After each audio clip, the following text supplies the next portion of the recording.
உழவரின் நகைச்சுவை. ஒரு ஊர்ல ஒரு உழவரையா இருந்தாங்க. அவங்க ரொம்ப தினமும் கடுமையா உழைச்சாங்க. ஆனா, அவங்க உழைக்கிற உழைப்புக்கு பயிர்கள் விளைச்சல் கொடுக்கவே இல்ல. அது அவங்களுக்கு ரொம்ப கஷ்டமா இருந்துச்சு. இது ஏன்டா இப்படி நடக்குது அப்படின்னு சொல்லிட்டு அவங்க ரொம்ப யோசிச்சுக்கிட்டே இருந்தாங்க. ஆனா, அவங்களுக்கு முடிவே கிடைக்கல. இப்போ பக்கத்து ஊர்ல ஒரு ஞானி இருந்தாங்க. அந்த ஞானி கிட்ட போனோன்னா எல்லா பிரச்சனைக்கும் தீர்வு கிடைக்கும்னு சொல்லி எல்லாருமே சொல்லியிருந்தாங்க. அதனால இந்த உழவர் ஐயாவும் என்ன பண்ணுனாங்கன்னா, நம்ம எப்படியாவது போய் ஒரு நாள் அந்த ஞானிகிட்ட போய் நம்ம பிரச்சனைக்கு தீர்வு கண்டிப்பா கிடைக்கும் அப்படின்னு சொல்லி, ஒரு நாள் போய் பார்த்துருவோம் அப்படின்னு சொல்லி முடிவெடுத்தாங்க. அதே மாதிரி ஒரு நாள் அவங்க அந்த ஞானிகிட்ட போய் பார்க்க போனாங்க. அப்போ ஞானி வந்து அவங்கள பார்த்த உடனே ரொம்ப அன்பா வரவேற்றாங்க. உடனே இந்த உழவர் ஐயாவும் அவங்கக்கிட்ட தங்களுடைய பிரச்சனைய சொன்னாங்க. இப்படி கஷ்டப்பட்டு டெய்லி நான் உழைக்கிறேன். ஆனா எனக்கு பயிர்களுக்கு தேவையான வருமானம், அந்த விளைச்சல் வரவே இல்லையே! இது என்ன காரணம்? அப்படின்னு சொன்ன உடனே இந்த உழவர் ஐயாவுக்கு மனசுக்குள்ள கண்டிப்பா நமக்கு இன்னைக்கு ஒரு முடிவு கிடைக்கும். இந்த ஞானி அவங்க சொல்லுவாங்க, நமக்கு முடிவு சொல்லிருவாங்க அப்படின்னு சொல்லிட்டு, அந்த முடிவு அந்த நினைப்புல அவங்க இருந்தாங்க. ஆனா, அவங்களுக்கு ஒரு ஷாக் காத்திருந்துச்சு. திடீர்னு பார்த்தீங்கன்னா, அந்த ஞானி சொன்னாங்க, அப்படி சிரிச்சுக்கிட்டே சொன்னாங்க, "இந்த பிரச்சனைக்கு தீர்வு என்னாலலாம் சொல்ல முடியாது. ஏன்னா, இந்த பிரச்சனைக்குரிய தீர்வு வந்து உன்கிட்ட தான் இருக்கு." அப்படின்னு சொன்னாங்க. "என்ன இந்த பிரச்சனைக்கு தீர்வு என்கிட்ட இருக்கா?" அப்படின்னு சொல்லிட்டு அது என்ன தீர்வு நீங்க சொல்லுங்களேன், அப்படின்னு சொல்லிட்டு எனக்கு புரியும்படி சொல்லுங்களேன் அப்படின்னு சொல்லி இந்த உழவர் ஐயாவும் ஞானிகிட்ட கேட்பாங்க.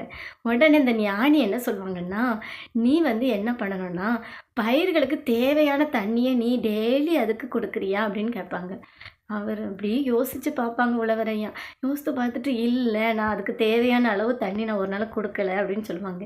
அப்போ நீ இன்னொரு மிஸ்டேக் நீ பண்ணியிருப்ப. நீ வந்து பயிர்களுக்கு தேவையான உரம் குடுக்குறியா? அப்படின்னு கேட்பாங்க. "இல்ல நான் அதுவும் செய்றது கிடையாது" அப்படின்னு சொன்ன உடனே தான், "முதல்ல உன்கிட்ட இருக்கிற பிரச்சனைய நீ சரி பண்ணு, முயற்சி பண்ணு. உனக்கு கண்டிப்பா நல்ல விளைச்சல் கிடைக்கும்" அப்படின்னு சொல்லுவாங்க. இப்போ இந்த உழவர் ஐயா ஞானிக்கு தேங்க்ஸ் சொல்லிட்டு நன்றி சொல்லிட்டு அப்படியே திரும்பி வாராங்க. திரும்பி வந்து அவங்க வந்து கடுமையா மறுபடி உழைக்க ஆரம்பிக்கிறாங்க. அவங்க வேற என்னது பண்ணல. நல்லா அந்த பயிர்களுக்கு தேவையான தண்ணியையும், உரத்தையும் குடுத்து தினமும் அவங்க கடுமையா உழைச்சாங்க. அப்படியே கொஞ்ச நாள் ஆக ஆக கொஞ்சம் மாதங்கள் கடந்து பார்த்தீங்கன்னா, அவங்க நெனச்சு கூட பார்க்க முடியாத அளவுக்கு நல்ல விளைச்சல், நல்ல ஒரு பலன் கிடைச்சிச்சு. இப்ப ரொம்ப சந்தோஷமா இருந்துச்சு. அதே அந்த உழவர் ஐயா ஓடி போய் அந்த ஞானிகிட்ட போய் ரொம்ப நன்றிய தெரிவிச்சுட்டு வந்தாங்க.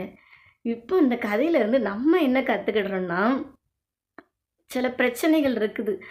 வெளியில யார்கிட்டயுமே சொல்ல முடியாத பிரச்சனைகளுக்கு, சில பிரச்சனைகளுக்கு தீர்வு எங்க தான் இருக்குன்னு தெரியாம நம்ம முழிச்சுக்கிட்டு இருப்போம்.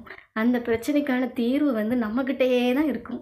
அந்த தீர்வு என்னதுன்னு சொல்லி நம்ம கண்டுபிடிச்சு, அத முயற்சி பண்ணுனோம்னா, அத கண்டுபிடிச்சு முயற்சி பண்ணோம்னா, கண்டிப்பா எல்லா பிரச்சனைக்கும் தீர்வு இருக்கு.